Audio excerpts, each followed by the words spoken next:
All right. I'd like to call the meeting to order and note that all of council is present and accounted for. Thank you. 3.0, any additions or adjustments to the agenda? Yeah, okay. I'd like to move 8.1 to before 7 of the finance. And part of that information session with the Water Commission, I'll need a closed session interagency discussion under FOIP S24. Thank you. Anybody else? Oh, there. Acting Mayor Yusish, members of council, I'd like to add in, under closed session, personnel, section 17 of the FOIP, and another one under CAO administration update. 16.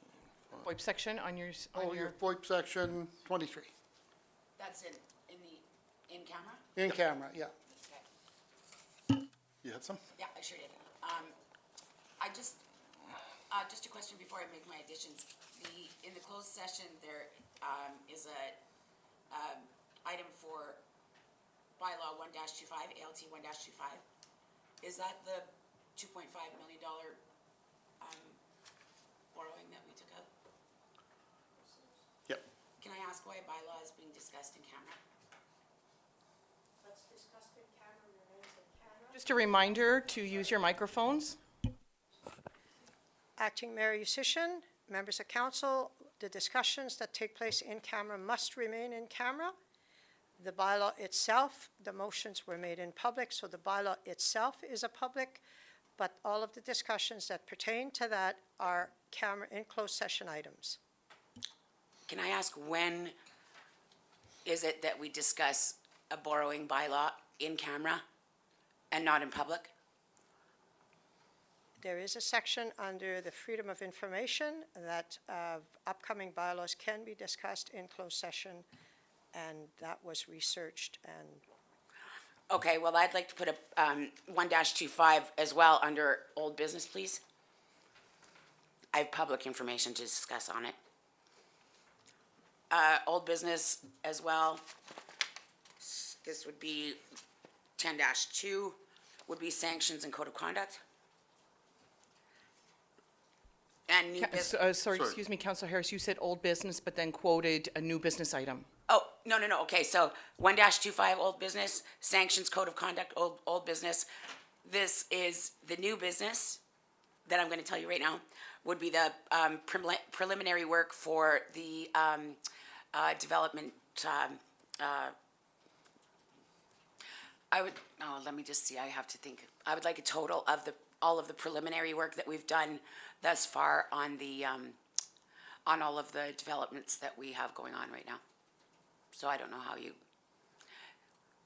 preliminary work, preliminary totals for the, like, I'm talking about when prepaying or like when we pay for the engineering fees or whatnot before, like prior to the start of the project. Do you know what I mean? I do. Can I potentially make a request that because they wouldn't have had time to prep anything, move that to I a don't. motion? Yeah, I don't want that total. That's what I was gonna ask. Why don't we put it under notice of motion then? And that way you can let them know at Sure. that time. Okay. As opposed to a new business. Does that make sense? Okay, A notice of motion would require that information to be in writing ahead of time, handed to the CAO before the end of the meeting.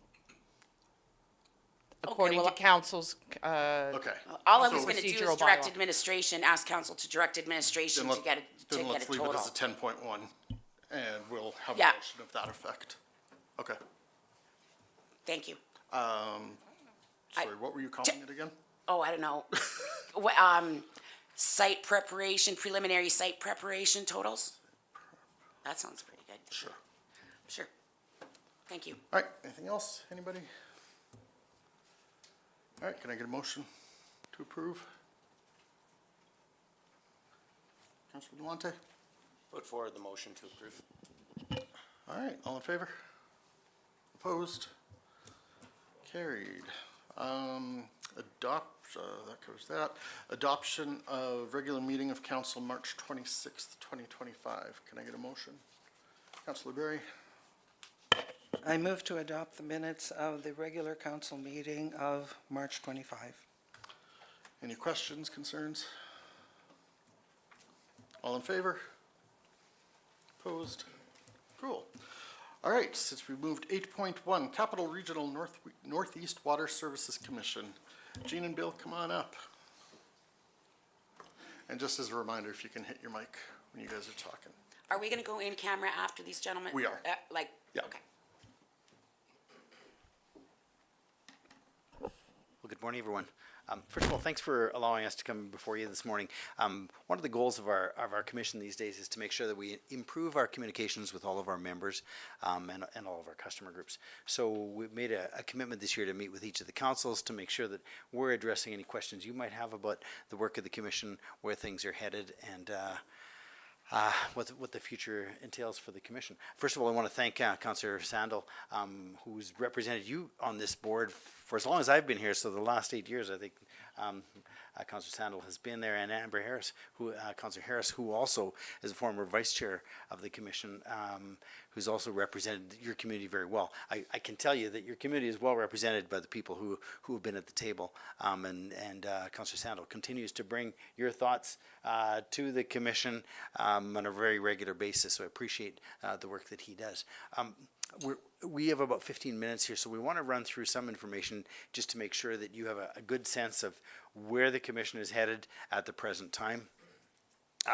Where I would suggest it might be wise for us to go in camera is simply because we may want to have further discussion, or you may want to have further discussion about the proposed voting structure that could be changed with respect to the commission. So that to me would be the rationale behind that might be better served in camera. And so we shall proceed.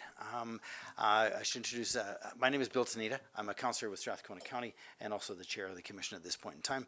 And my colleague here is Jean Sobolewski, who is the commission manager and has been in that role for about a year now. The other thing that I would say, just to begin with, one of the things the commission made a concerted effort to do about a year ago was to sort of reframe the work of the commission to ensure that we have a stronger working relationship as a board and to build more of a collaborative spirit around the board, because we realize that the commission represents 6 municipalities: City of Fort Saskatchewan, Strathcona County, Gibbons, Bon Accord, Redwater. I think if I named them all. And we, in addition to that, we sell water to 2 different commissions: the Highway 2863 Commission and the John Espadiet Commission. And as you can see on the slide that's before you, we have 6 communities that we serve. Sturgeon County, that's the other one I forgot.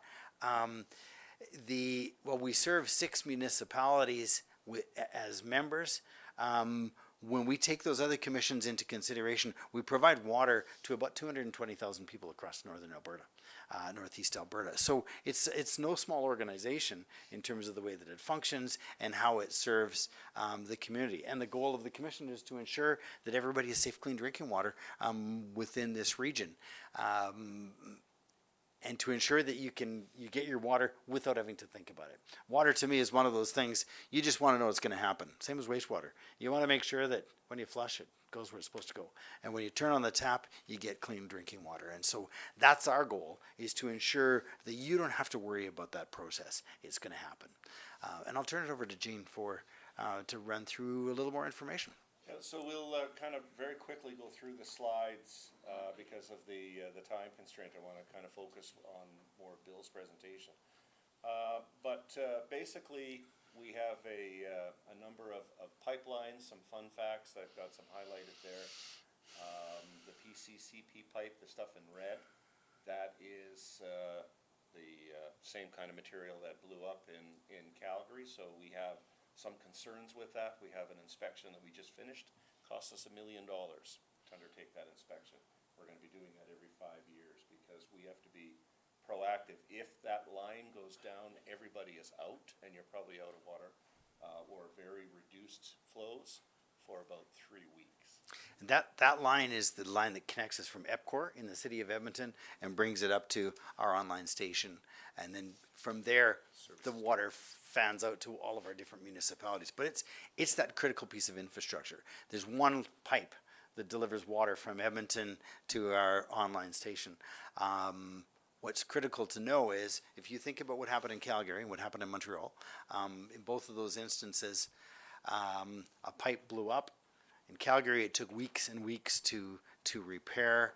And so I think our commission the board is very focused right now on making sure that we maintain that infrastructure. Beyond that, we have other ways we have some other ways where we could deliver water. We have a south side supply line that comes from Strathcona County, but for the most part, the lion's share of the water comes out of there. So protecting that pipe and the integrity of that pipe is critical to ensuring water service delivery for all of our municipalities going forward.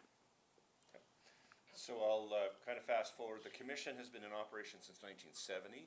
It's had a variety of different managers and actually a variety of different managing partners. So it started out with the City of Fort Saskatchewan. We had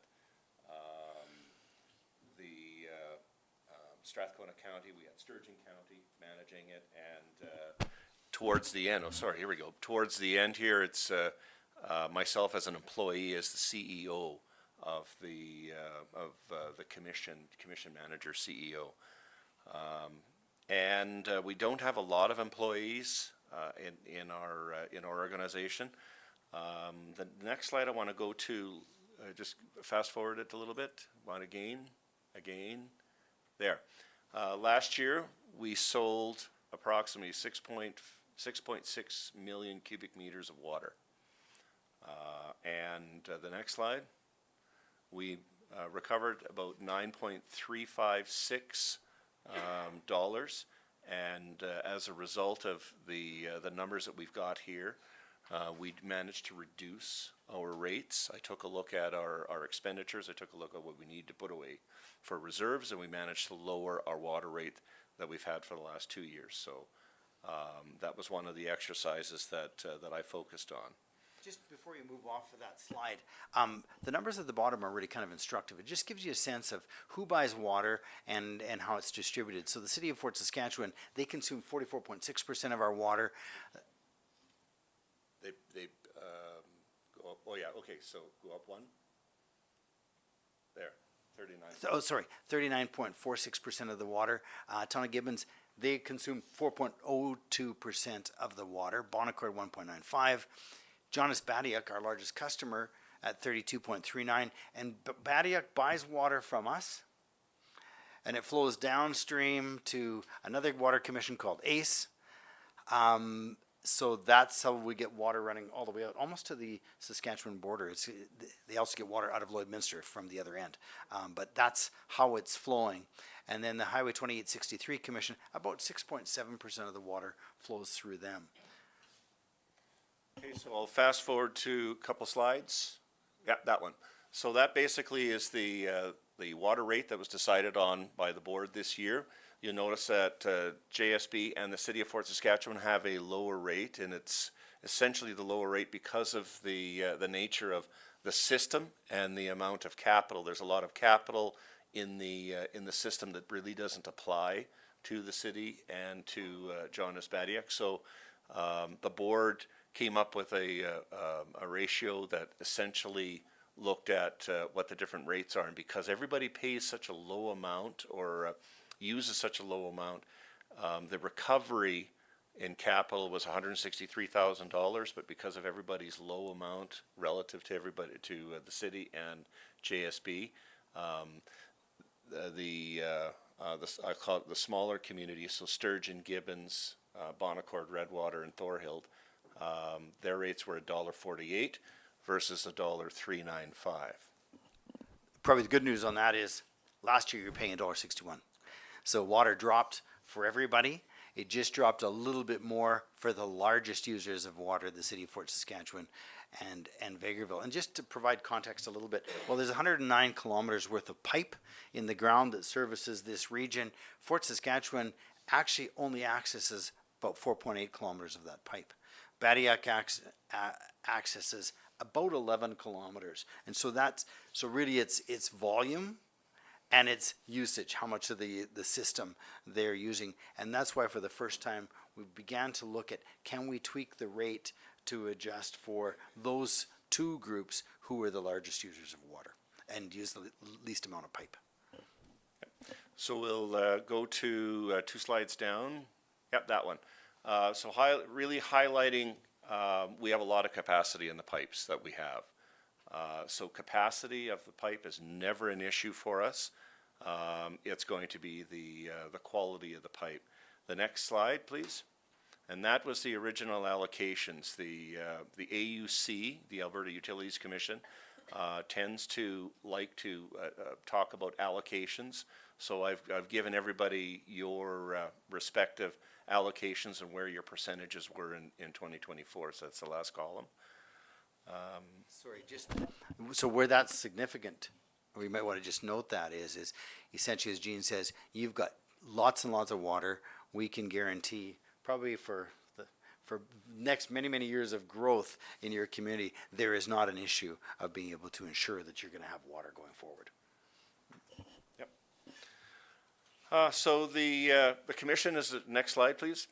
The commission's adopted a new strategic plan, and as part of my report that I give to the board, I also highlight where and the progress that we've made on and where we're going. But essentially, there's a couple of, actually more than a couple.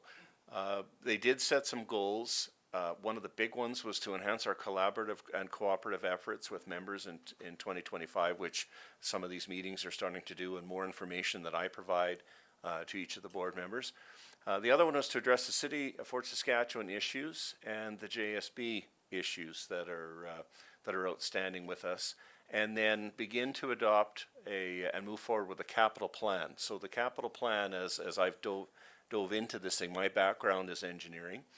Municipal engineering, and one of the main things that I saw was we have a lot of really good pipe in the system that isn't probably not going to be replaced for 75 years, but we have some other pipe that likely is going to be replaced, and that's that PCCP pipe within 25 years. But we'll see what the conditioning looks like after this last inspection. But EPCOR is fairly worried, and the other component, which I highlighted at the beginning, is redundancy. We don't have redundancy. Essentially, the more water that is used by Strathcona County on that line, that Sole line, that South line we call it, is less water that is able to be provided in an emergency to the rest of the members. So redundancy is an issue that the board has asked me to look at, and we're probably going to be doing some study work in 2026 on that to resolve that. And key governance issues. Next slide. So essentially, we had, as everybody's fairly aware, I would imagine, we had the imbalance in contribution and benefit in 2024. We have resolved that with our fees and charges bylaw that was recently adopted, as well as the moving forward with the more of a unified rate. The other component that the City of Fort Saskatchewan brought forward was governance. And there had been some decisions in the past that were made based on the simple majority, and the board had asked me to look at some different models. And the adding and removing bylaws, or the adding and removing members, was another one that was a focus that I had to work on. So we'll go down to, maybe Bill, do you want to take over with the next slide, which is this one? So in terms of governance, I probably best to keep most of that, to take most of that in camera, but about 2 years ago now, maybe almost 3, the City of Fort Saskatchewan issued a letter to the Commission indicating that they wish to withdraw from the Commission. And they outlined 3 particular issues which were of concern to them. One was a voting structure, one was the rate model, and the third was an issue around governance and whatnot. So a lot of the work of the Commission over the last 2 or 3 years has been to figure out, so how do we address those issues? Because they're our largest member by purchase of water, significant. They purchase, what do we say, almost 44% of the water, 39% of the commission, but if we took the customers out, they represent an even higher percentage of water. So we're doing a lot of work right now to make sure, we want to make sure that we keep all of our members whole. We want to make sure that everybody at the table stays at the table, because that collaboration and work together is so important. And the more if we divide up in some way, or if they in fact were to leave, it would have a fairly significant impact on all other members. And so really what we're trying to do right now is to say, okay, so if it's not working, how do we fix it? And I think the board has reached that conclusion of, it doesn't necessarily matter what anybody else does. What matters is making sure that our members all feel whole, and that they stay at the table, and that we continue to work together. So a lot of what we're doing right now is focused on trying to find those governance solutions that ensures we continue to have harmony within the organization. And that's, and credit to Councillor Sandal and everyone else on the board who is really committed to that work of saying, okay, let's make sure we work together collaboratively for the best of the whole organization. And next slide. I would save part of this discussion for future if you don't mind. It's probably better. We'll get into more of the detail in camera if we can. And so last slide is just questions. I will leave it there for now, and some of the more detailed questions best in camera possibly, but for certain, anything you wish to ask at this point, we're certainly open. Anybody have any questions for open session? We're good. All right. Can I get a motion to accept as information? Councilor Malante. Putting forward the motion to accept for information. All in favor? Opposed? Great. All right. Can I now get somebody to give us a motion to go into closed session? I'll make a motion to go into closed session. All in favor? All right. Thank you, gentlemen. We'll give it a second to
All right, can I get a motion to accept that closed session item as information? I'll make that motion.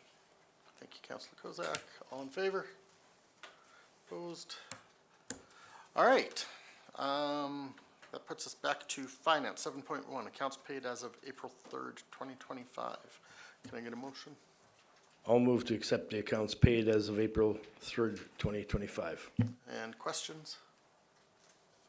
Councillor Harris. Thank you. Page 1, Kenner Media at Edmonton.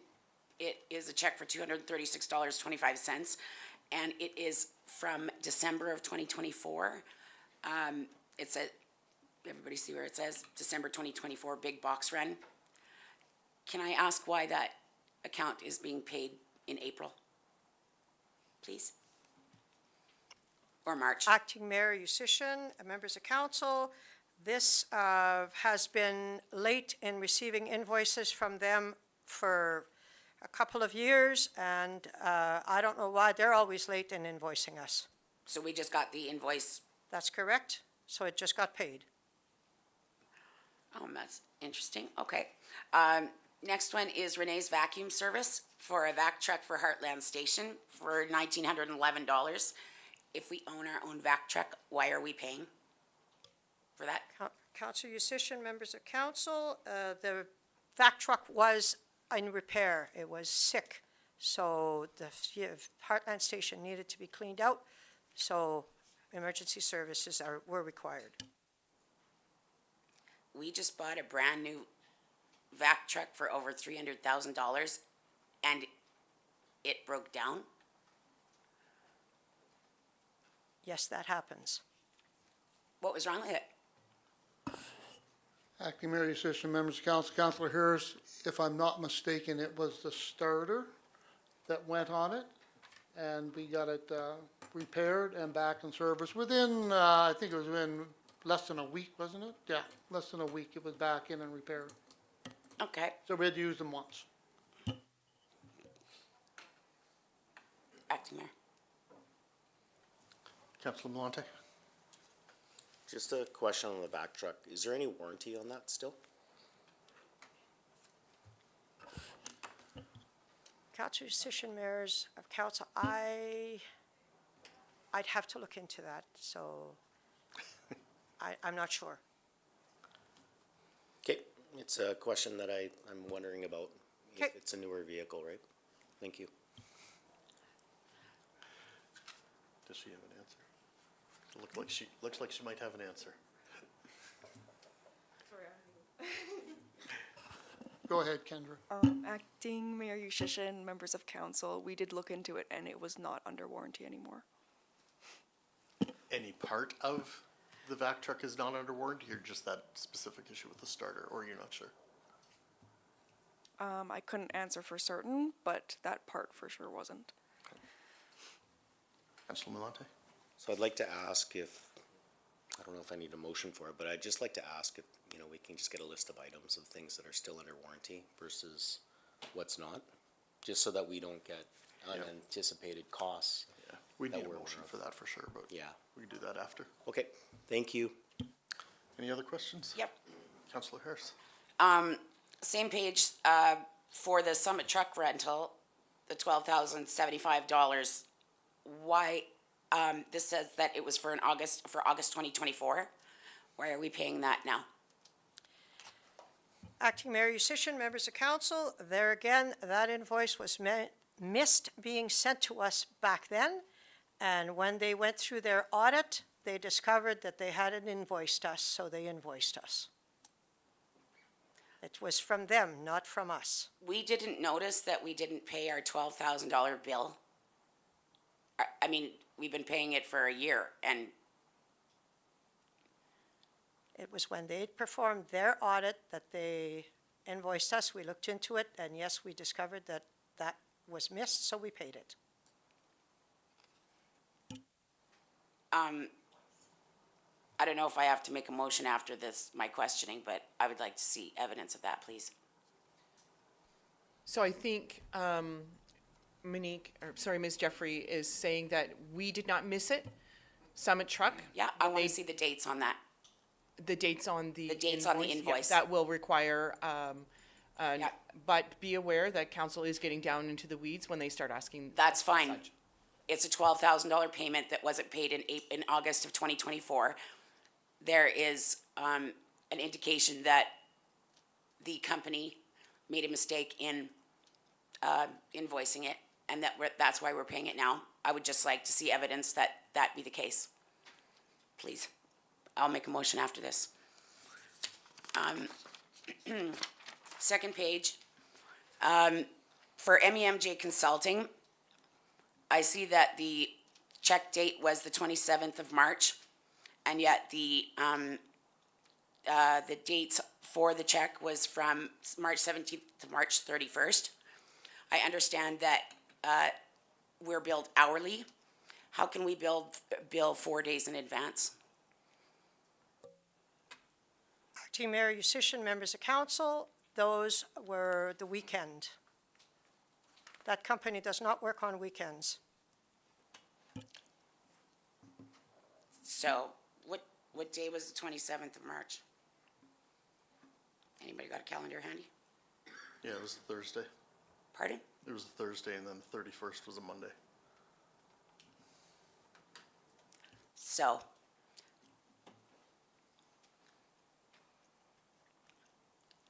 that's not entirely true then. Unless MEMJ Consulting did not work the Monday or the Friday.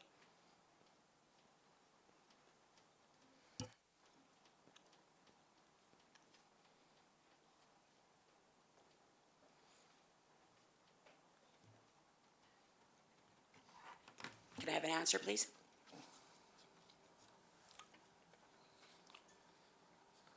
Do you recall if you worked on the Monday or the Friday, the 28th or 31st?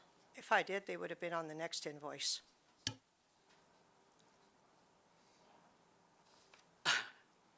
How does that work?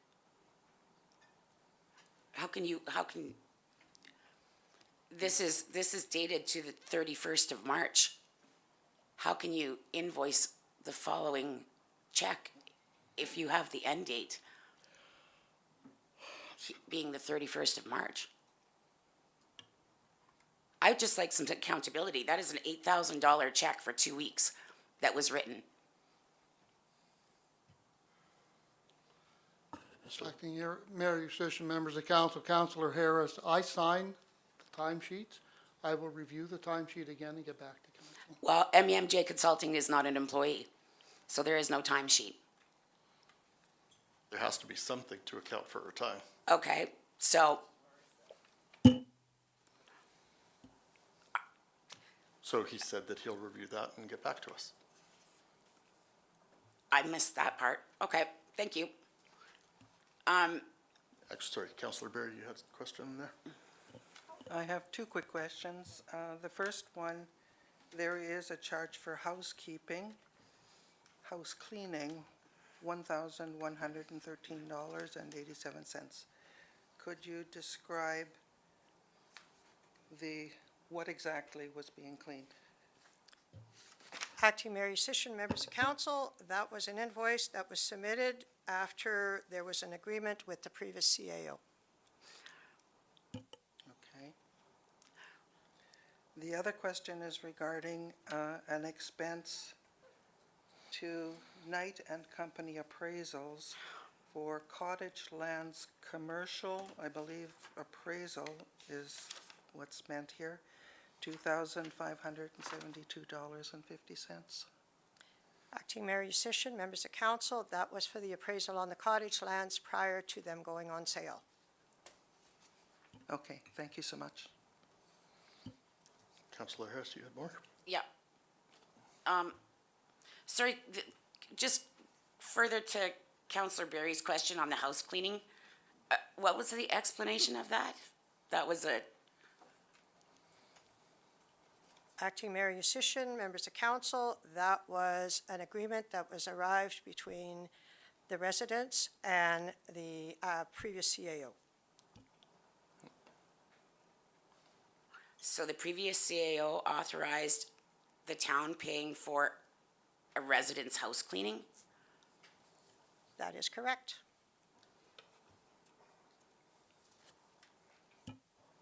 Councilor Malante?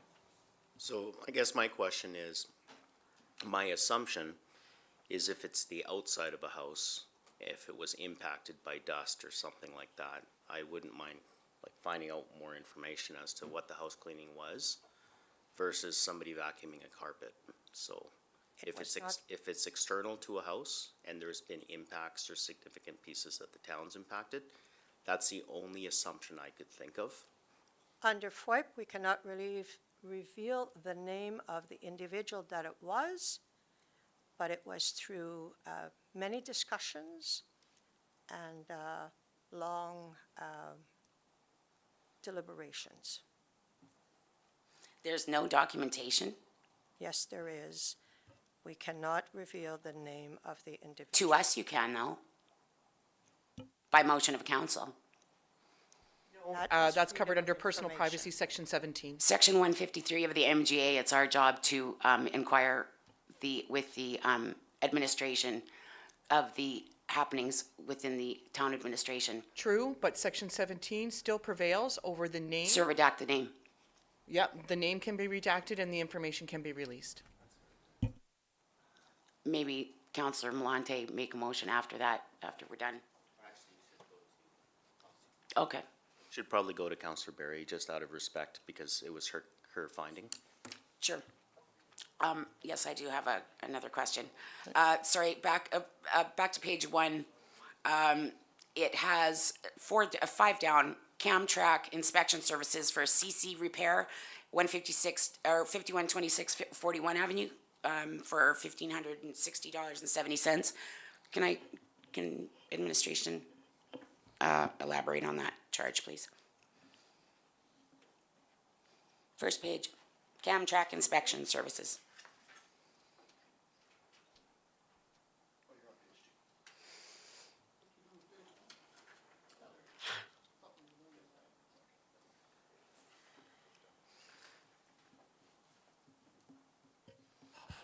Acting Mayor Yusish, members of council, Councilor Harris, if for some reason, and I'm just gonna pick random addresses, something happens to the water supply of the house, we have to get Camtrack in or some sort of hydrovac company to hydrovac down on the curb stop of the house to repair it, to get it working, so we can either A, fix a problem in the house, or B, get them water again, or water's pouring out of the ground from the CC. So I would have to find exactly what was wrong with that curb stop. What does CC stand for? Curb stop. Oh, okay. You can call it whatever. It's your water shut off for your house. Okay. The pipe that comes out on property line, No. and it controls the water flow to your house. And That's that's good. controlled by the town. Thank you.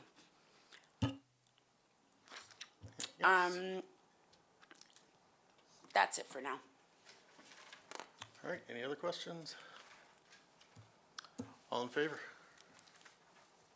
Approved. All opposed? Okay. Oh, no, there were motions arising from that, I believe. Oh, right, sorry. I think you had one and No, go Councilor ahead Berry has one. first. And, okay. Councilor Milante, you want to go first? Sure. My motion is just to request administration provide for information, warranty items on the back truck. And we'll probably just add non-warranty items. Or, no, we'll just stick with warranty items on the back truck. Thank you. Any questions? All in favor? Opposed? Councilor Berry, you had motion? Yes, I would like to move that we instruct administration to find out more detail on the house cleaning expense as presented in the accounts paid April 2025. Thank you. Any questions? Is that to be reported back at the next meeting then? It should, right? Is that what? Okay, can you addendum the motion then?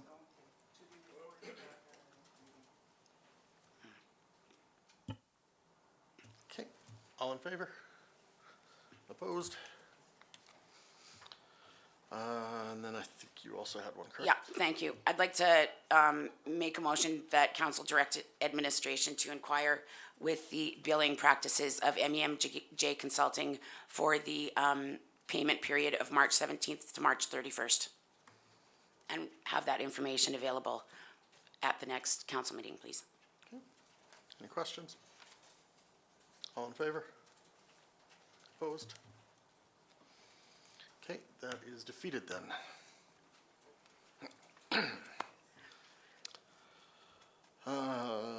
That puts us on 7.2, 2025 tax sale.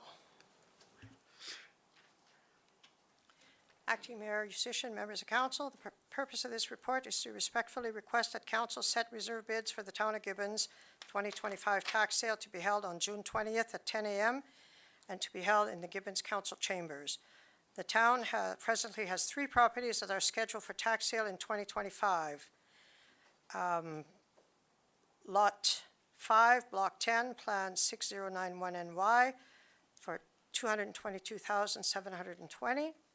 Lot 5, Block 30, Plan 7922517, $229,690. Lot 23, Block 17, Plan 7622168, assessed value $313,600. As per the guide for tax recovery in Alberta, council must establish a reserve selling price before it can auction a property. The reserve bid is set at a level that is as close as reasonably possible to the market value. Recommendation from Municipal Affairs is to use the assessed value for that year of the parcel. In addition, the reserve bid, the council must establish any terms and conditions that apply to the sale. For example, the council may require full payment for the parcel on the day of the auction by certified check or cash, or the council may allow partial payment on the day of the auction with full payment to be made within 30 or 60 days following the auction. The costs that can be included in the upset price are as follows: 5% of the sale costs, fees for the registration of land titles, penalties, interest, and all outstanding taxes. If no offer is received on a property, or if the reserve bid is not met, the property cannot be sold at the auction. In this case, the property remains unsold. A municipality may become the owner of a parcel immediately after the public auction if the parcel is not sold at auction. The municipality must establish any terms or condition that will apply. Winning bids must be accompanied by certified check or cash in the amount of 10% of the bid, valued by 1 p.m. on the date of the sale, and the remainder must be received by cash or certified check no later than 30 days after the sale of the auction. Or winning bids must be accompanied by certified check or cash by 4 p.m. on the date of the sale. Once the property is sold to another individual, the previous owner has no further right to pay the tax arrears. So the options are that council set the following upset prices at the 2025 tax sale as indicated, and that council set the conditions that the winning bids must be accompanied by a certified check or cash in the amount of 10% by 1 p.m. on the date, and the remainder by certified check or cash no later than 30 days after the sale. Or that council set the condition that the winning bids must be accompanied by certified check or cash by 4 p.m. on the date. So the recommendation is that council sets the following upset prices, and it is 2025, that's a typo. And that the second one would be that council set the conditions that the winning bids must be accompanied by certified check or cash in the amount of 10% by 1 p.m. on the date of the sale, and the remainder must be received by cash or certified check no later than 30 days after the sale of the public auction. All right, can I have a motion to set the upset price for the sale? Councillor Berry? Yes. I move that council set the following upset prices for the properties to be sold in the 2025 tax sale on Friday, June 20th, 2025. The first one listed to be $222,770. The second listed $229,690. And the third one listed to be $313,600. Councillor Berry, just to validate the first assessed value, did you intentionally say 770? I'm sorry. If I was mistaken, it's Watch your mic. $222,720. Sorry, Councillor Berry, can you repeat that with the mic on? $222,720. Okay, thank you. Any questions? Councillor Harris? Thank you. When the, it was stated that if the properties don't sell, then they become the property of the town, correct? What happens, what does the town do after, if that, should that be the case, what do we do with the properties? Under the acting mayor, musician, members of council, the town then has a couple options. They can either take over the property under the Tax Enforcement Act, and some cases, let's say it's a contaminated property, town council can decide not to take over the property, but the taxes still accrue. So there's some procedures under the Municipal Government Act and the tax enforcement regulations that must be followed. But that needs to be stated that once the property is sold, and if it's not sold, it could become the property of the municipality. That is how the tax enforcement procedures are written. Is that our normal practice then? Because we've had several that haven't sold. That is the one that did not sell, then there was a tax agreement that was entered into, and the other property that did not sell, it became the property of the town and has now been sold. Sorry, there was an agreement for the, did it go up for auction? It went up for auction, nothing happened, there was not even a bidder in the room. Okay, well then, so at that point, at what point does is the owner not able to pay all of the taxes in the arrears? Like, if the taxes are paid, I assume they're paid by the owner, Yes, then it becomes the owner's again. yes, the owner had up until 2 minutes before the auction to come and pay the taxes. That never happened. We were dealing with, we had legal advice on that one because it was a very different situation. And then after it did not sell, then the lawyer suggested that the owners be approached to see if they wanted to enter into a tax agreement, which they did. So now they are paying the arrears every month as agreed upon, and every year prior to the end of June, they must pay their yearly taxes. Why wasn't that agreed upon before it went through the process of an auction? That's up to the owner. The owner had the opportunity to do that. But there were more Never- than one properties that haven't sold over the last couple of years, though. Yeah. I explained that there was 2 properties that did not sell. One was turned over into the name of the town and has now been sold. The monies that were received from that sale are held in trust in a bank account. The people that owned it have been notified by certified mail that there are some funds that the town is holding for them. If they do not contact the town within 10 years, those funds then become the town's. The other property, after many personal visits to the homeowner advising of the situation, the owner agreed to a tax agreement, and the taxes are being paid as agreed upon. That property did not was not taken over by the town.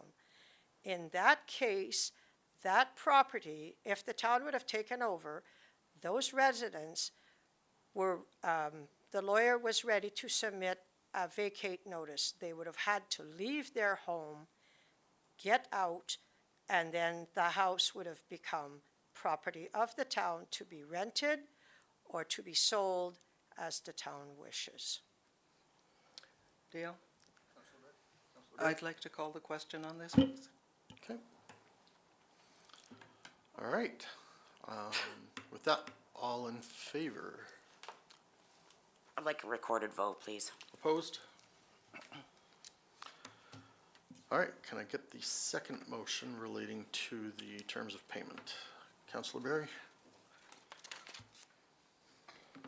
I'd like to move that council set the condition that winning bids must be accompanied by a certified check or cash in the amount of 10% of bid value by 10 p.m. on the date of the sale, and the remainder must be received by cash or certified check no later than 30 days after the sale of the public auction. Again, Councillor Berry, just to validate, you had stated a time of 10 PM on the date of sale. Was that intentional? Sorry, misstated, 1 p.m. Any questions?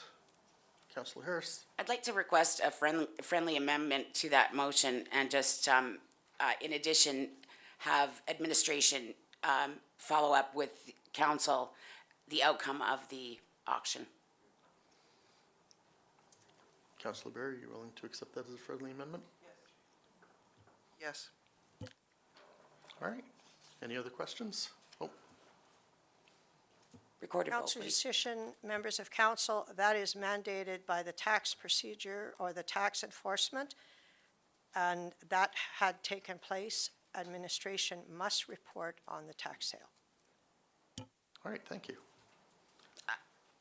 No, I didn't understand.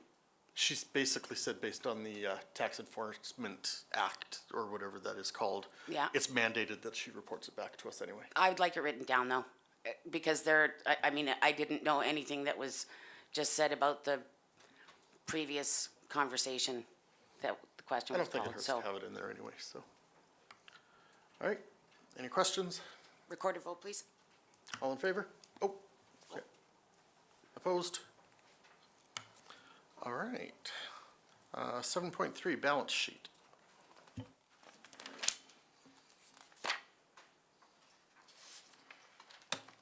Acting Mayor Yusish, members of council, the purpose of this report is to provide council a snapshot of the town's balance sheet position as of the end of 2024. The balance sheet shows that council what is in the bank account and what debt the town has as of the end. At the next meeting, administration will have the same balance sheet as of March 2025.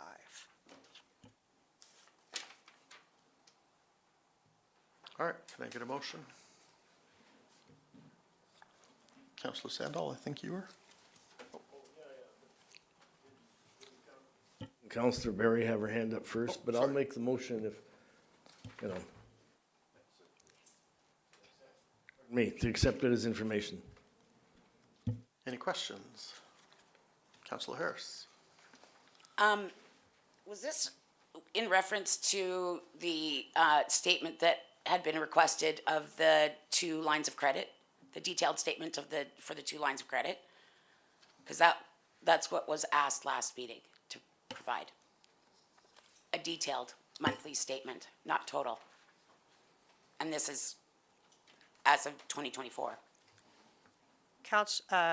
Acting Mayor Yusish, members of council, the question that has just been asked of Councillor Harris, that is item 9.4. It was what? It's item 9.4 on the agenda already. Yeah, no, I know that, but What you just asked for no. is what's going to be covered under 9.4. Okay. And this is just for the heck of it then? And then I guess my question is, why don't we have to date? Because she just said that Acting- we'll get to date at the end, or at our next meeting, I believe it was. Yep. Councillor Yusish, acting mayors of council, if you recall, in January, there was a suggested financial information to be provided to council, and balance sheet, a quarterly balance sheet was suggested that be part of that information provided to council, and council made that motion. So that's what this is according to that. So the balance sheet like this, you will receive after every quarter. Thank you. Any other questions? Right, all in favor? Recorded, please. Opposed?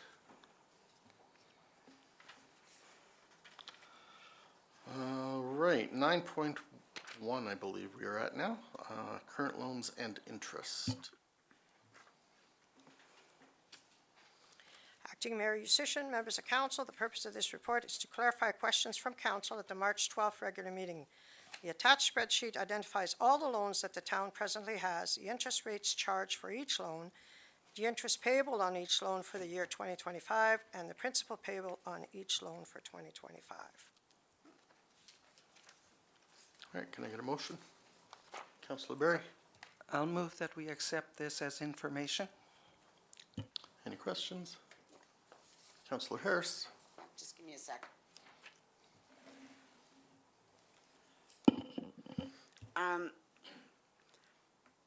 I noticed on this sheet, that was, so this is as of March 12th, the, listing of the outstanding loans that was provided last year also had the cottage, borrowing that was listed.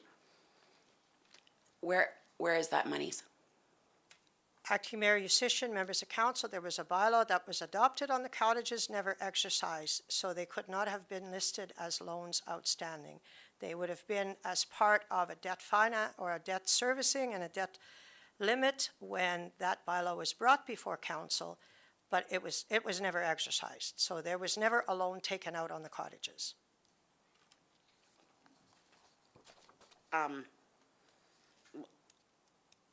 Well, we passed a borrowing bylaw for it, Yes, you did, but it was never exercised. so we didn't get the money. That's correct. We never took out the loan. And it is coming up for rescinding as of 11.1. any other questions? All right, all in favor? Opposed?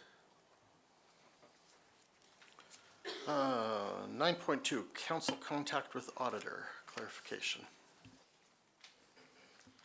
Acting Mayor Yusish, members of council, the purpose of this report is to respectfully request that council give consideration to the attached communication from Metrics Group regarding individual council communication with auditors. Administration was in contact with Metrics Group, the town's auditors, for clarification on the query from council regarding whether an individual council member is able to communicate directly with the auditors. Mr. Phil Dirks provided the attached letter in response. Can I get a motion? Councillor Berry, I'll move that we accept this as information once more. thank you. Any questions? Councillor Harris,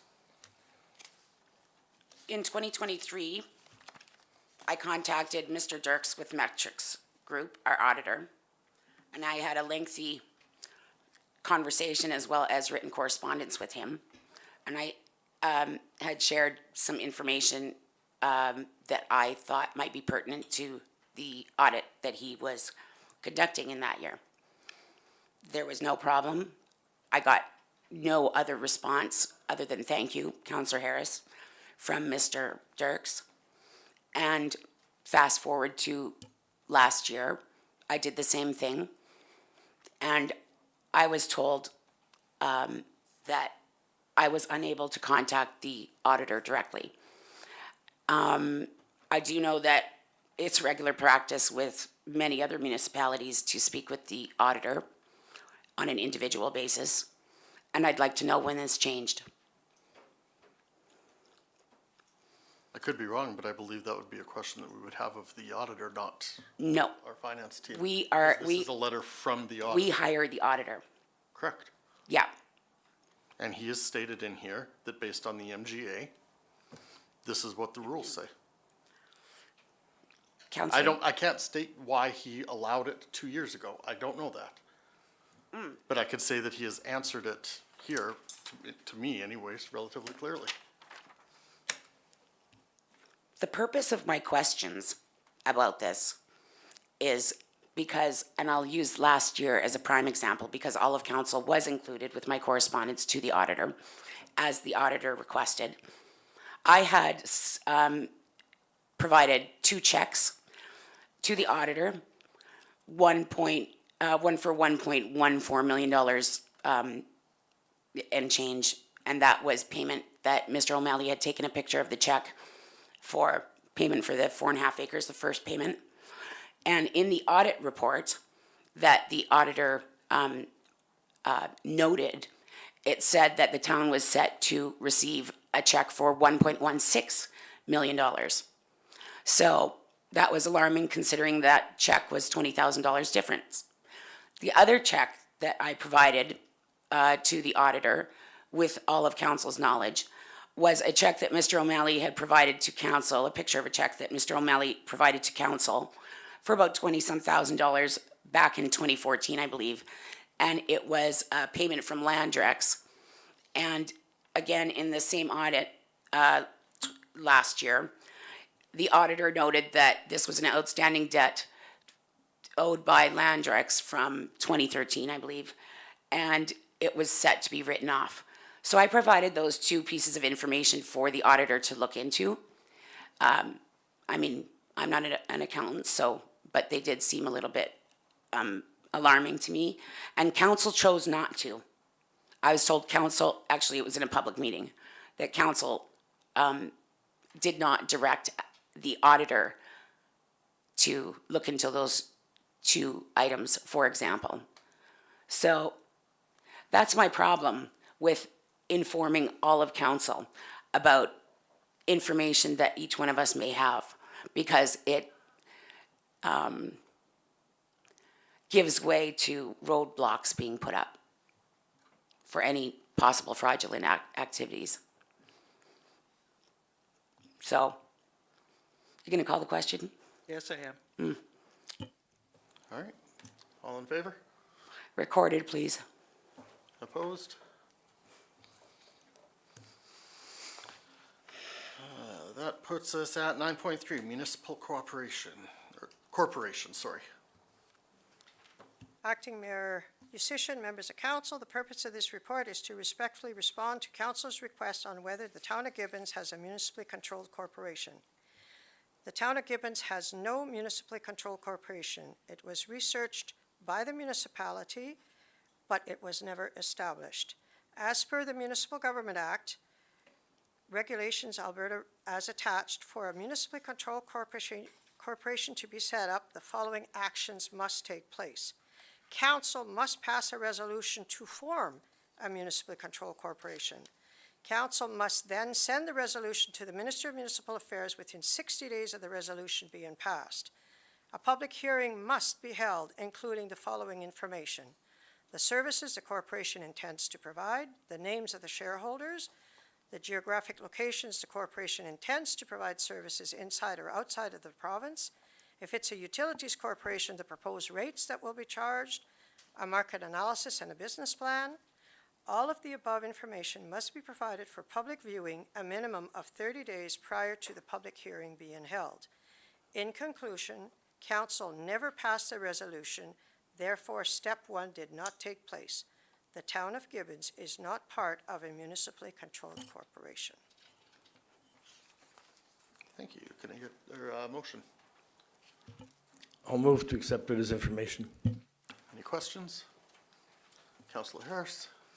Do we know what kind of investigating Mr. O'Malley was doing into the corporation? Do we know anything that, because there were legal fees that we paid that were listed on the, last year we had compiled, or administration had provided a list of all of the legal fees, and a municipal corporation was noted on there.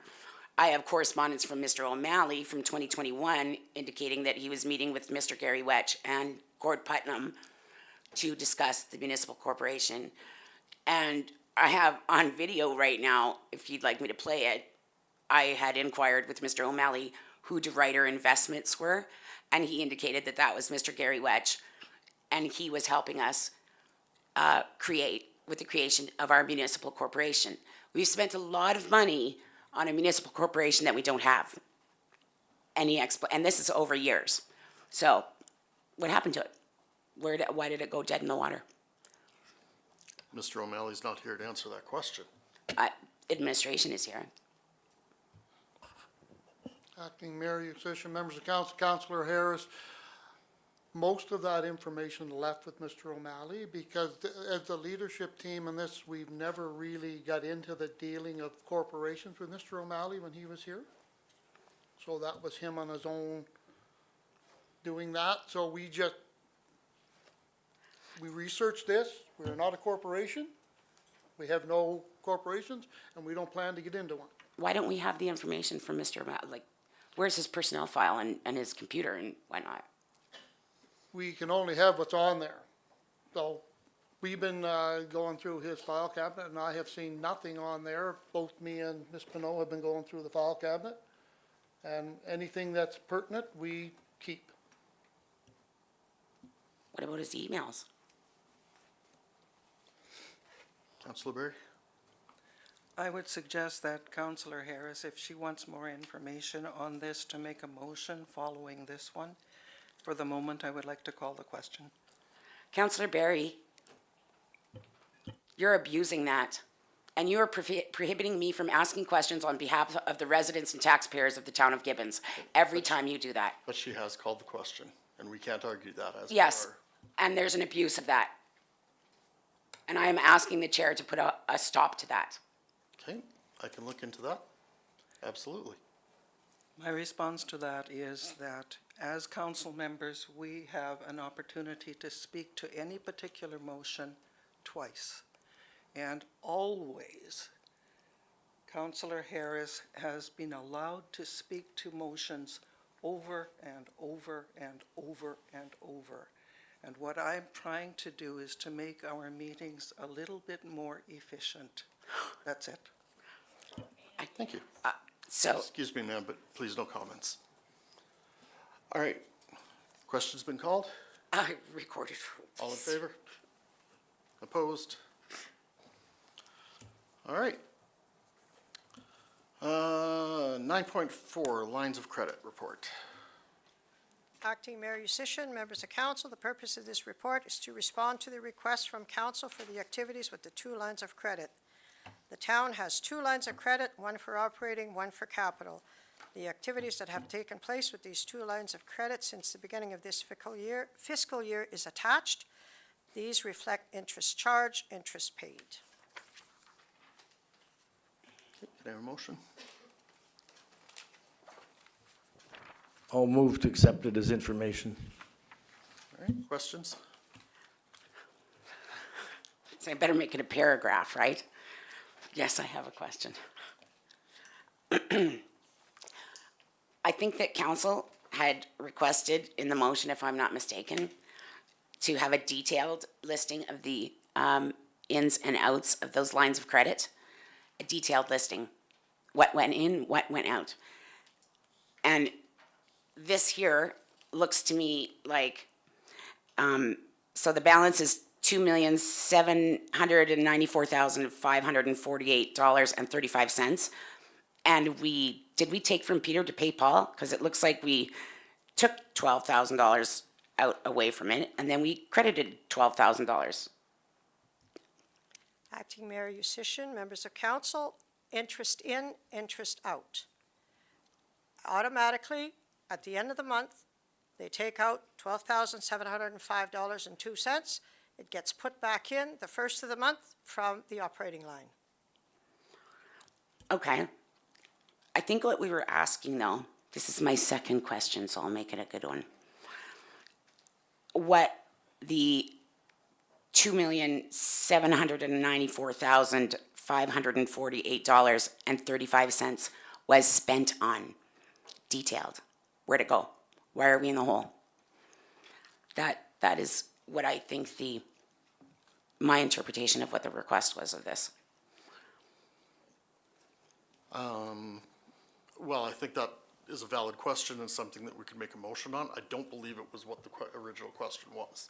The original question was detailed list of the ins and outs of the lines of credit for the year.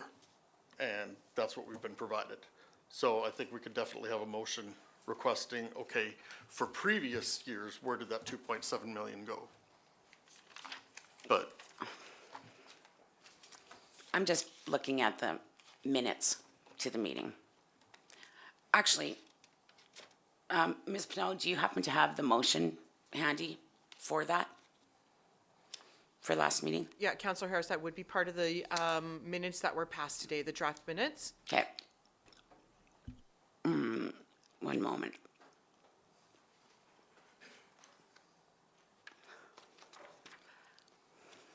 I just want to see how the motion was worded.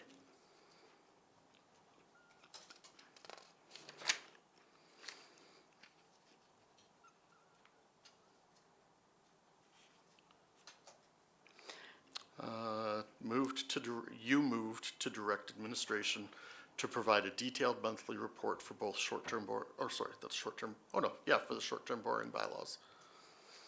Yeah, this isn't detailed. She has interest in, interest out. What else do we net? If she hasn't made any other transactions on it, what else would she show? Acting Mayor Yutishin, don't you want to know what we spent $2.7 million on? 100%, but that's not what this necessarily specifically asked for. So we can ask for that. Okay. Any other questions? All in favor? Recorded, please. Opposed? Do you have a motion to follow up on? I would like to make a motion that council direct administration to have a detailed monthly listing of the monies in, monies out of the two lines of credit that we have, the $2.8 million line of credit and the $1 million line of credit from, let's say, November of 2021 to current. All right. It's a statement. I want a bank I think that council should see a bank statement of where that money went. Any questions on that motion? My question is that all that information was provided through our monthly financial reports. I'm not sure going back 3 years is going to actually indicate anything different than what was originally presented. I think it's quite different from the accounts payable, but Any other questions? All right, recorded, please. all in favor? Opposed? Oh, my God. All right, 9.5, ALT 1-25. This was her addition. Sorry. Go ahead. Yeah. Beginning of January of this year, I was not here. I was on vacation, and council approved a $2.5 million capital loan, which was borrowed against the arena. I've done a little bit of research on my own, and I have some grave concerns about that borrowing bylaw as well as the money that was needed. I understand, first of all, that was a capital, it was under a capital borrowing, is that correct? A 5-year short-term borrowing bylaw for capital project? That's what it says on the document. It was bridge financing. But it says that it was a capital project. It's a 5-year borrowing, short-term borrowing bylaw for a capital project. Acting Mayor Yutishin, members of council, I don't have the document in front of me, so I cannot comment at this time. You wrote it. It was a short-term borrowing bylaw for a capital project that was not specified to leverage the arena to the tune of $2.5 million for a capital project. I just want, Ms. Pinot, am I correct in that? Can you just pull up bylaw 1.25 or 1-25? If council wants to call a recess, I can make copies for all of council. It's really irrelevant because I know that it is. You can challenge me if you'd like. So it's my understanding that short-term borrowing bylaw for a capital project first of all, the project has to be identified in the actual bylaw itself, what the money is being used for. I also understand that when a short-term borrowing bylaw can be used for, or is initially taken out for a capital expenditure, that monies can be used for operating expenses until the time comes that money is needed again for the capital project itself. And it's my understanding that that's not happening, that that $2.5 million was taken out to use for operating expenses because we didn't have any money based on how the last CAO left the state of the town. And further to that, I also know that if we were to borrow pass the short-term borrowing bylaw for operating expenses, that is only, a short-term borrowing bylaw for operating is only 3 years. So I would like some clarification on what exactly is going on, because that entire bylaw it's disingenuous, that's what it is. So, Councillor Barry, Nope, stop. I would like to encourage Councillor Harris to put forward a motion if she would like to do that. Other than that, I would like us to move ahead. I'm glad you'd like us to move ahead. I would like to know why we took out $2.5 million against our arena, why we're using it for operating costs and not calling it operating costs. It was presented to the public as a project, a capital borrowing bylaw. Ms. Pino? Just would like to remind council, those discussions were held in closed session. I'm not speaking about specifics, Ms. Pinot. You're asking about decisions that were discussed in Yeah, and the closed decisions session. were made in public. I'm talking about the public. But you're asking about deliberations. Correct. The deliberations are closed. The documentation The document is a public open. document. 100%. Correct. That is what Why I'm asking something about. happened in that, No, that is what I'm asking about. Section 23 of the FOIP Act says that deliberations remain closed. I'm not asking about the Document is- deliberations. I'm asking why we are using $2.5 million for operating costs when the bylaw that is documented for the public to see indicates that it is a capital borrowing bylaw. and the why is part of the closed session. Are you kidding me? We are raising people's taxes. We borrowed $2.5 million to cover our expenses because the former CAO left here in a mess. And you expect us to talk about it in closed session? Shame on you. All right, any other questions? I'll make a motion to accept his information for now. All in favor? Opposed? 9.6 Code of Conduct. Minister McIver had made an announcement yesterday. I'm not quite sure if all of council are aware. Are you aware of? Yeah, I emailed you this morning about it Yeah. as well. Oh, I didn't check. What was the email this morning? Do you That just, had come out and anybody that wanted to attend, I believe, Ms. Pino, you've already set that out now, right? Yeah. So okay, anybody that wants to attend, she could do the RSVP for us.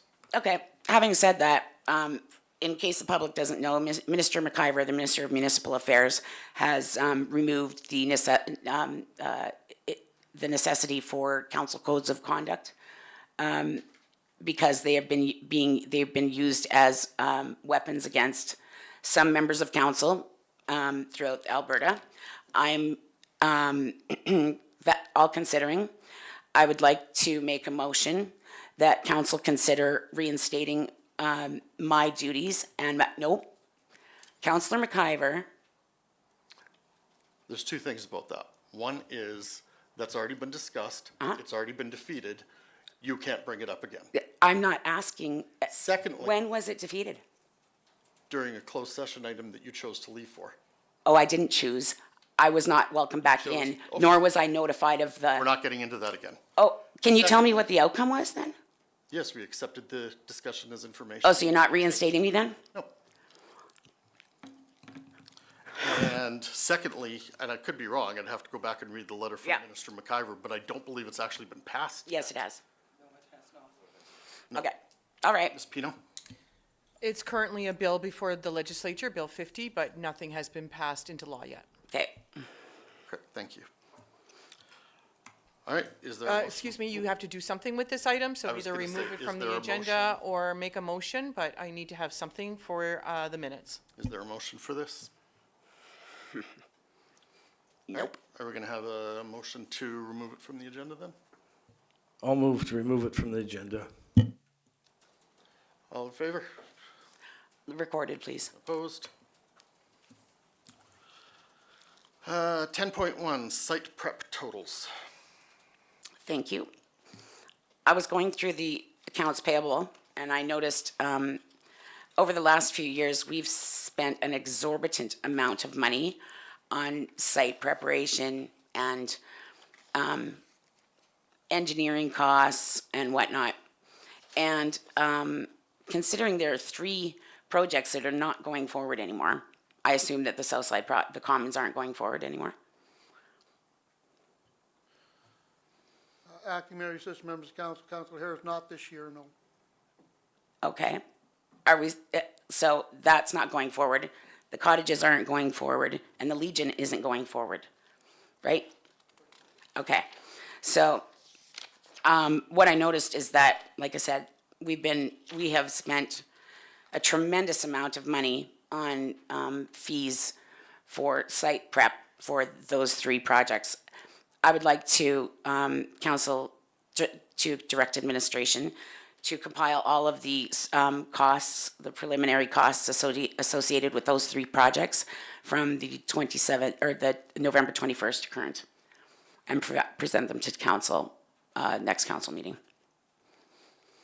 I saw one charge for Select Engineering a couple years ago for $200,000, and that's just one item. And we're paying it. The developers are not paying that money. Okay, So, any questions? All in favor? recorded, please.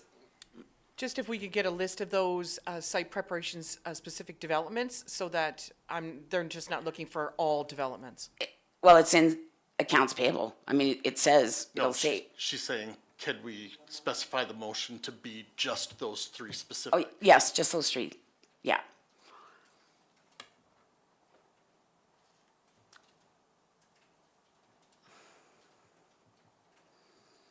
So that's, just to clarify, the cottage lands, the south side development, and you said 3, And the Legion, and the Legion. Legion project, yeah. And just for my follow-up question, when you say the south development, are you talking about something outside of what's already there? Well, no, just like, I mean, Or including all of the work we did in prepping that current development with the Tim Hortons? not the Tim Hortons, because that's already, that's a go, right? But like, the Commons area. Okay, The Commons area, the cottages, and the Legion. okay. Because I know we've spent, oh, God, over $1 million. Okay. Any other questions? Recorded, please. All in favor? Opposed? Okay, that is passed. Bylaw ALT 4-25, rescind bylaws relating to the cottage lands. Acting Mayor, your assistant members of council, the purpose of this report is to respectfully request council give consideration to bylaw ALT 4-25, a bylaw to rescind bylaws. Bylaw ALT 1-24, local improvement tax bylaw, and bylaw ALT 2-25, local improvement borrowing bylaw were both established for the cottage lands when it was the intention to develop the land. At the regular council meeting held on March 26, 2025, council moved to sell this land. As a result of this decision, these bylaws no longer are required. Can I have a The motion? option Oh, sorry, go considered ahead. for council include the council give first, second, third reading to bylaw ALT 4-25, rescind cottage land bylaws. And 2, the council advise administration how it would like to proceed. Action would be that council give first, second, third reading to bylaw ALT 4-25, rescind cottage land bylaw. Motion? I move that council give first reading to bylaw ALT 4-25, rescind cottage land bylaws. Right. Any questions? Councillor Harris? These 2 items that we're rescinding total up about $7 million. A couple of meetings ago, I had asked how our debt had gone from 14 million to $7 million during one of the discussions. Is this because we didn't get the money?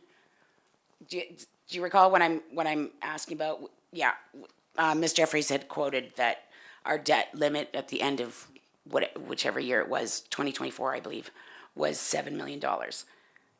But these were passed before that. So did we get the money or didn't we get the money? Acting Mayor Yusish, members of council, those bylaws were never exercised. We didn't even apply to get the money. Okay.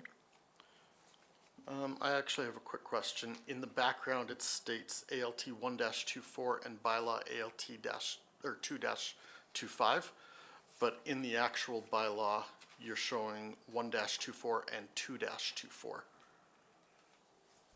Acting Mayor Yusish, it is a typo. It So should be it's 2-24. 2-24? Okay, thank you. Any other questions? Was this part of the funds that we were waiting to see if we got approval from municipal affairs? What do you know? Just that it You're wasn't. saying no, so. Because this is related to the cottage projects Uh-huh. versus the one we were waiting for from the municipal government was related back to the self-development. Okay. All right, Any other questions? All in favor? like a recorded vote, please. Opposed? Okay. Can I get a motion for second reading? I'll move second reading of bylaw ALT 4-25. Any other questions? All in favor? Recorded, please. Opposed? All right, and can I get a motion to request third reading? Councilor Malante? I'll put motion forward for the request of the third reading for 4-25.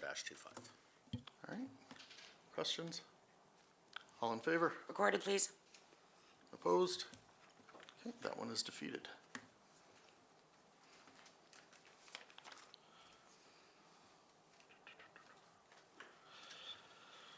Bylaw, MOG 3-23, Chief Administrative Officer bylaw. Acting Mayor Yusish, members of the council, the purpose of this report is to respectfully request the council advise administration how it would like to proceed.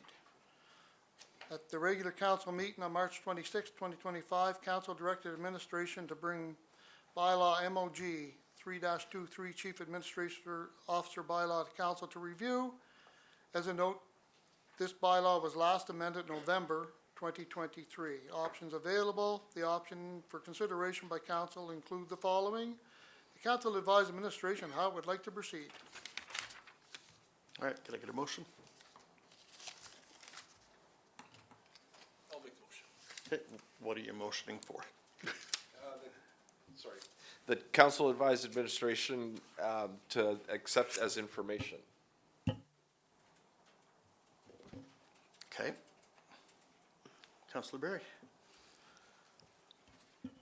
I would like to suggest that this be tabled for this meeting and to come back at our next meeting to give us all a little bit of time to look at it more closely and to suggest possible changes and to forward those changes to Chris. Councilor, I was going to say, Acting Mayor Yusish, members of council, that there is a motion on the floor to accept as for information, and to table an item does require a motion, so you'll need to deal with one before you move on to the second. can he I can rescind mine. rescind, yeah. So you'll rescind yours? I'll rescind mine, yeah. Okay. Then does she need to repeat the motion? Okay, so we now have a motion on the floor to table this, giving us an opportunity to provide feedback. Councilor Harris? Just, if I could make a suggestion, this bylaw was updated as mentioned in 2023. The previous bylaw was went back to 1995, I believe. Would it be, could, Ms. Pinot, would you be able to email out the 1995 CAO bylaw to everybody? Because there are some points in there that I think that are important, that, Things that we might. that wanna maybe bring back. may want to reincorporate in this, does that have to be We need a motion? motion for that?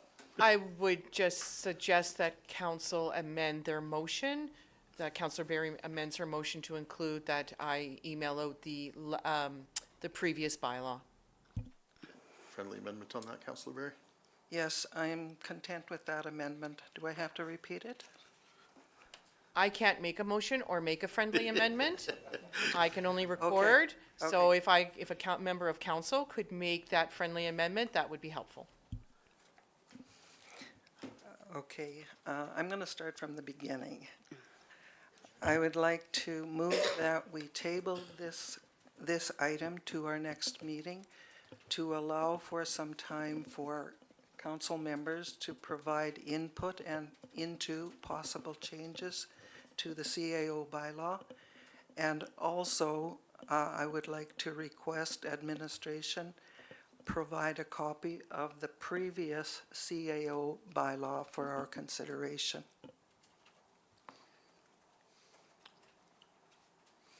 We're good with that? Need it read back at all? I think we're okay with that. You're okay with what you've heard? Okay. The only request I would have is to, if we have suggestions on what we're seeing here, if we can get them to all of council, maybe by like the Friday before our next meeting, so we've got time to review them. Not that we're probably gonna make any decisions on the actual bylaw in that next meeting, but if we could prep for it, that would be great. All right, any other questions? All in favor? Opposed? Okay, policy, PP 1-25 workplace harassment policy. Acting Mayor Yusish, members of council, the purpose of this report is to respectfully request that council give consideration to policy PP 1-25 workplace harassment policy. Provincial legislation has changed regarding operational health and safety code requiring the town of Gibbons to update the current workplace harassment policy. The policy attached is based on the template provided by the province, which is in compliance with the current legislative requirements. Options available: that council approve policy PP 1-25 workplace harassment policy as presented. The council advise administration how it would like to proceed. Can I have a motion?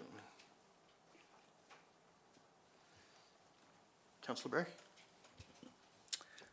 I would like to move that council approve policy PP 1-25 workplace harassment policy as presented. Any questions? Oh, Councillor Harris? This supersedes 119 or 119? Am I correct? That's what it says, supersedes policy PP 1-19. Before we make a decision on this, I would like maybe to suggest as well to table this one and have policy 1-19 included so that we can see what the changes are or additions.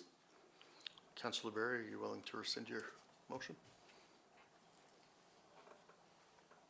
Nope. Ms. Pina? Just as a note, the previous policy was not mandated. This is under OH&S, so this is their policy, technically. Under our name, it's a requirement from the province for this. Okay. I do have one question before you call a vote on my motion.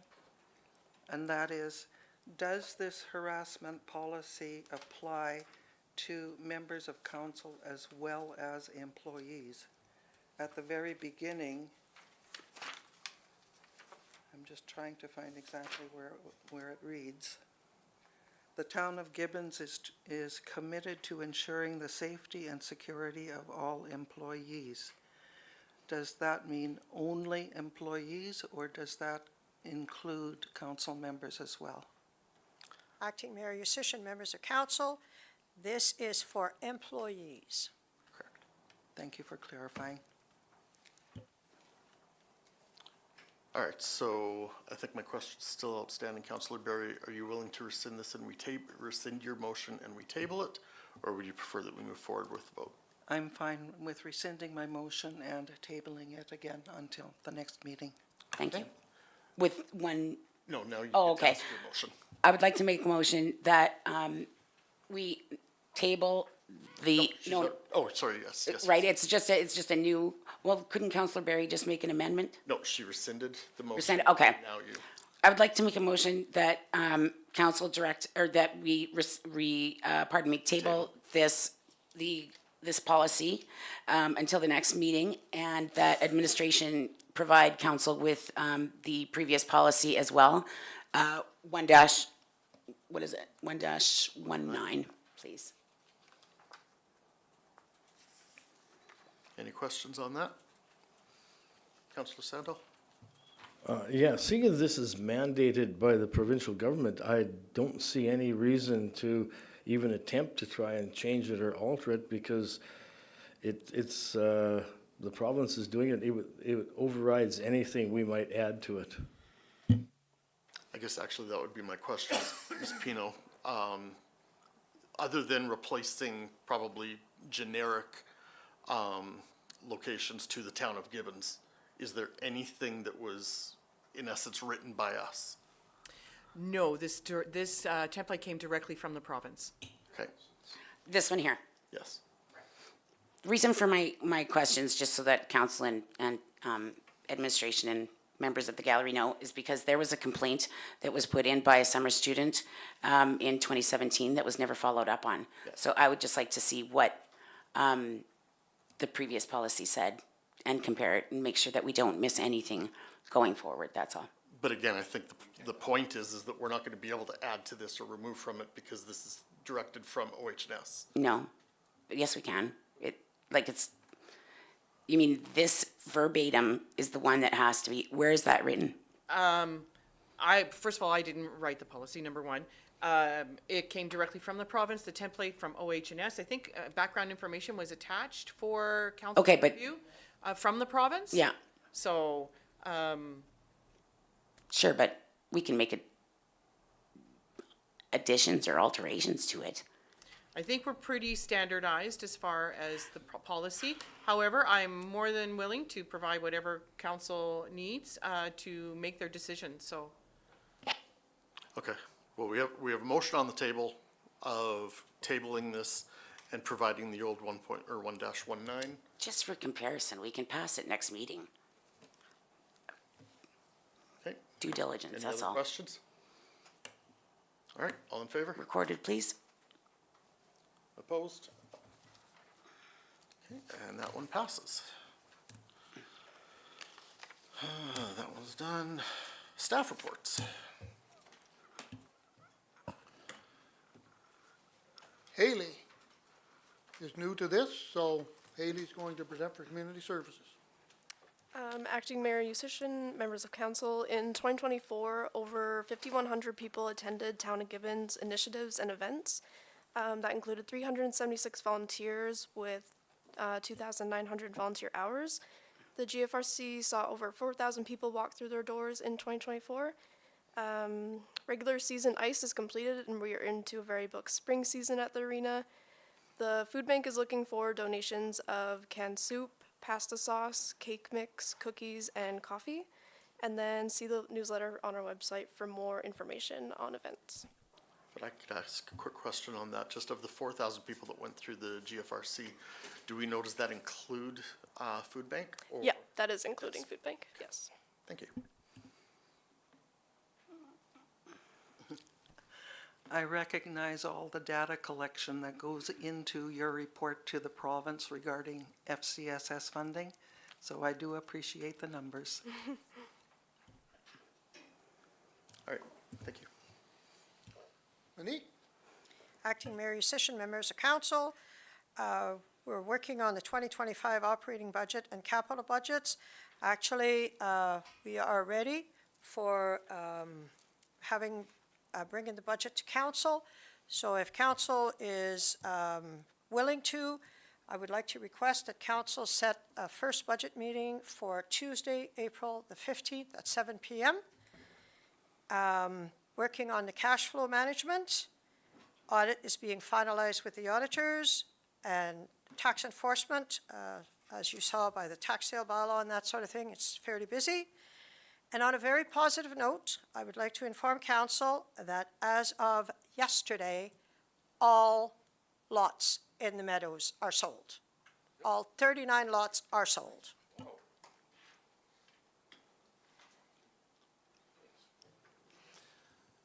And now we got Public Works and another new face here. So Kendra's gonna do Public Works. Acting Mayor Yusishin and members of council. So for Public Works, we have our water meter changeouts that are still ongoing as our appointments are being made and as we have time as well. Stormwater drain clearing is going on as needed. Some of them have been plugged up here and there. So we just deal with that. Equipment maintenance and repairs as necessary. And I'm hoping that the snow's finally over. And we're doing our seasonal equipment changeovers as we have time, so just getting prepped for the new season.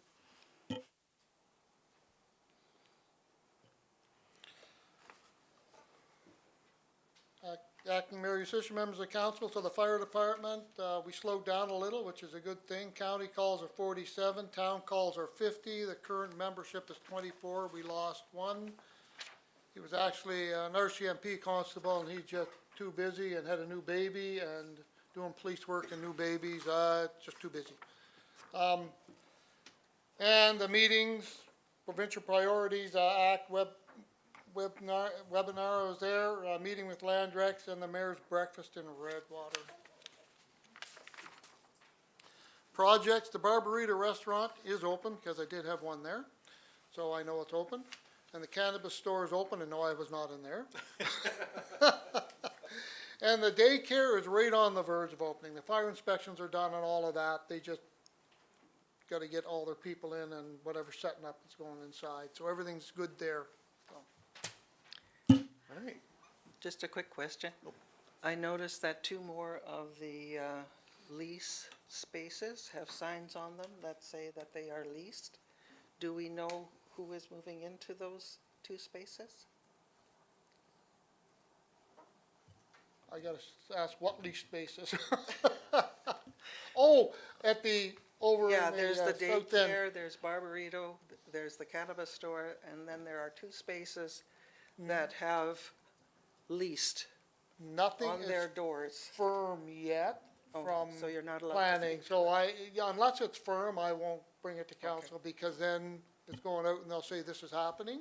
And if it doesn't, then it doesn't look good. Because that So, actually, correct me if I'm wrong, but it's the Miles Davis Group that actually does Yeah. the leasing, and they have to let us know. yeah, when and they it's- let us know. We have a good idea, but I can't say that. That's fair. You had a question as well, Councillor Hurst? Thank you. Mr. Lowe, you indicated that you had a meeting with Landrex. I have two questions. What was the outcome of that meeting? And number two, it was my understanding that Gary Wetchka was going to make a presentation to council this meeting. Councillor Harris, he's here for in-closed session. So you can talk to him there. Why is it Because enclosed? he's gonna discuss the meadows and other projects that are closed session. So we just file it all into one.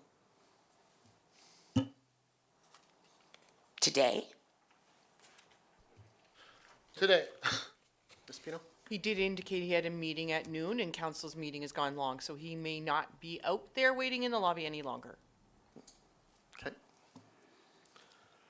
Any other questions? All right.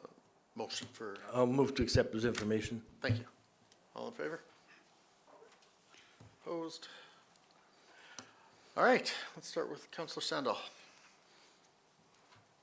Okay, April the 2nd, I was at a Zoom meeting with, I guess you call it Towns East under AB Munis with the Vice President of Towns East.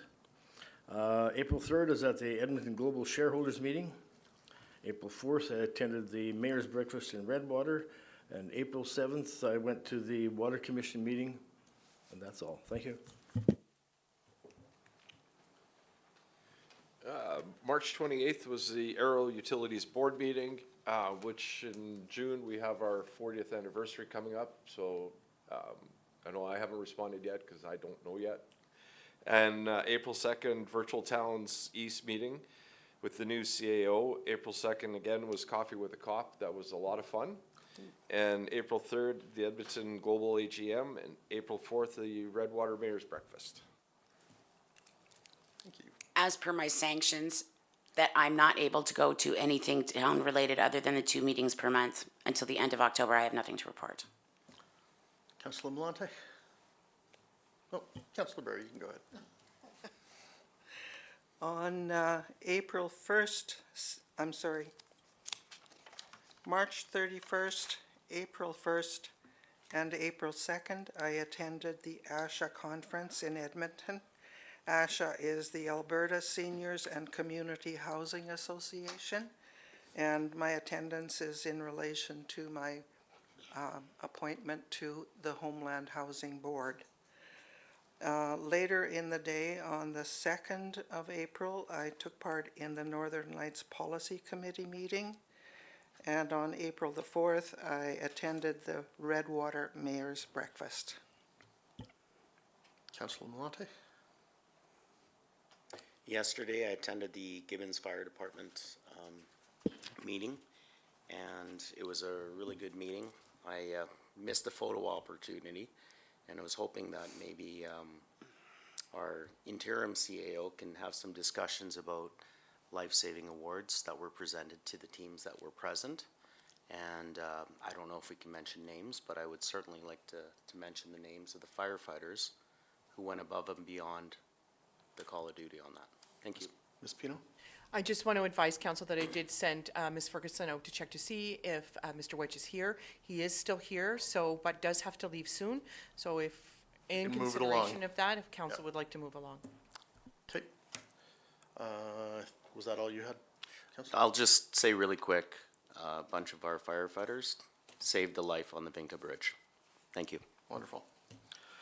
All right, mine's really quick. April 2nd, I attended the Towns East meeting for AB Munis as well. Also attended the Coffee with a Cop, which I found really good. I enjoyed that. Got a chance to talk with some of the residents. On April 4th, I also attended the Redwater Mayor's Breakfast, and also on April 4th, I attended the Transportation and Infrastructure Committee meeting.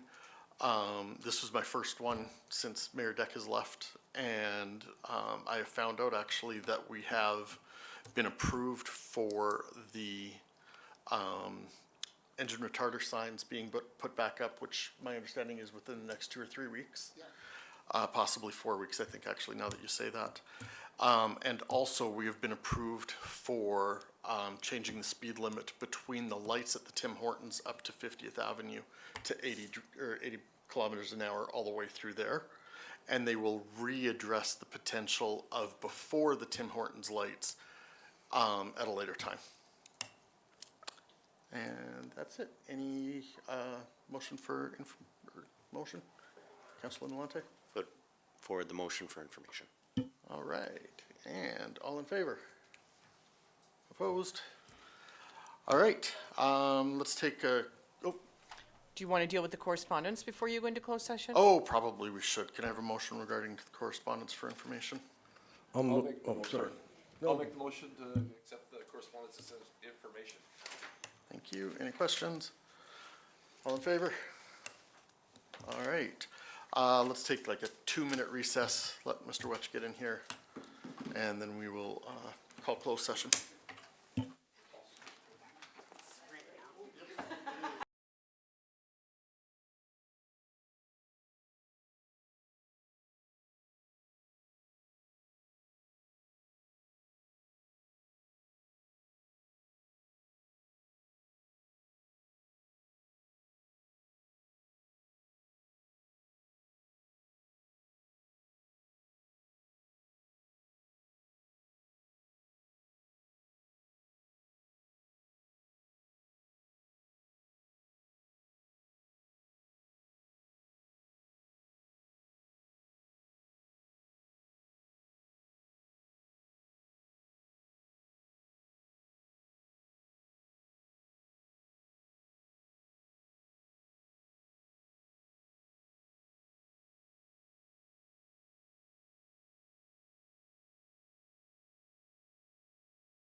Councilor Malante? Yeah, I just noticed 16.3, I'd like to put forward the motion to remove that from the agenda, close it off. Okay, thank you. Any questions? I do have one question, just for clarification. Again, for 16.2, Actually, we got the motion on the floor Oh, about I'm- removing 16.3 first. okay, sure. Okay, so all in favor of removing 16.3? Opposed? Okay, thank you. And then does 16.2 need to be in closed session discussion? No, I just have a question about, so just before we go into closed session I'd like just a little bit of clarification, because I did look I looked up the FOIP Act right now. And for ALT 1-25, we're citing that we're keeping it in a closed session based on section 23.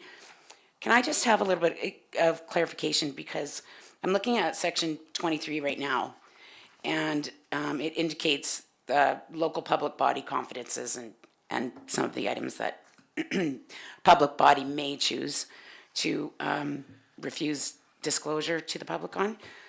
But if you go down to section 2, it says that subsection does not apply if the draft of the resolution, bylaw, or other legal instrument, or the subject matter of the deliberation, has been considered in a meeting open to the public. When it says considered, does that mean voted on? Councilor Harris, I'm just looking that section up right now, if you would just give me 1 second. Thank you. The way I interpret it is that if the decision is made in public, then So according to section, the section that you're referring to, subsection 2, if the deliberation has been considered in a meeting open to the public, the deliberations were not. The deliberations were in closed session. No. It's saying that, what does considered, does that not mean decided upon? No, discussed. If they were considered, if the deliberations were in closed session, the deliberations remain in closed session. The document itself, though, as you know, no decision can be made in closed session other than the decision to come out of closed session. So the decision on the bylaw was done in open session. Okay. All right, thank you. All right, can I get a motion to move into closed session? I'll move we go into closed session. All in favor? Opposed? Awesome.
Is there anybody outside that we need to call back in? No, they might be outside though too, so. We'll see if that gentleman wants to join us now. Morrison that was left. And it's time you should be voted. You're out of here? Okay, cool. And Jim is doing okay. I talked to him and his wife, so. That's close. I would sorry. just remind you that we're now back in open session, Okay, that we are now live streaming. and we're back? Okay. Okay, can I get a motion for 16-1 for information? I'll move 16-1 for information. Thank you. All in favor? Can I get a motion to table 16-2? I'll make a motion to table 16-2. Oh, make a motion to table 16-2, please, till the next meeting. Thank you. All in favor? 16-4 for information? I'll, Okay, Councilor Barry, all in favor? 16-5A for the CAO briefing. move forward the motion for 16.5A for the CAO briefing. On Monday at 4 PM, correct? 4 PM next Monday. Okay. All in favor? And can I get a motion for the public meeting?